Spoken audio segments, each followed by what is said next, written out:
Chicago, what's going on is the migrants came up from South America, Mexico, and now they're being bussed all around the country. But they're also coming, through our area. A lot of people don't want them.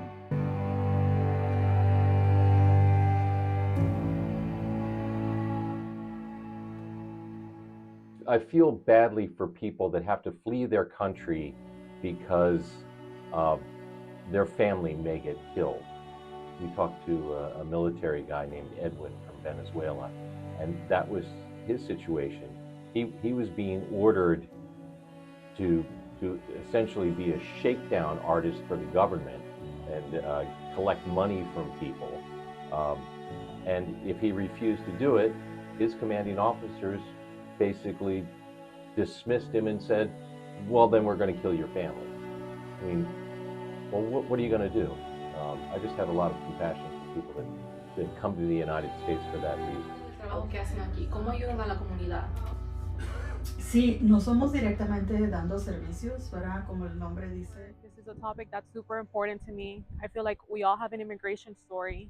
I thought I knew what I was going to walk into, but when I was actually there, it was completely different, and it touched me in a way that I never imagined. And a lot of these people I learned are not here just, because they think this country's so great. They're here because it's either life or death. Back in their country, their lives are at risk. Here is where they feel that they can, have an opportunity to grow their family and prosper. I always say my job is to defend the people's right to know, and I want people to know what's happening in Chicago. I want them to know the extent to which what's happening in Chicago is ultimately going to affect those of us who live here in Michiana. This is a bad situation for a lot of folks, and it's a story about people, and it's a story about how our community is going to react if we have some of those people come here, and how we are going to potentially help them with outreach, because at the end of the day, we have to look out for each other as human beings.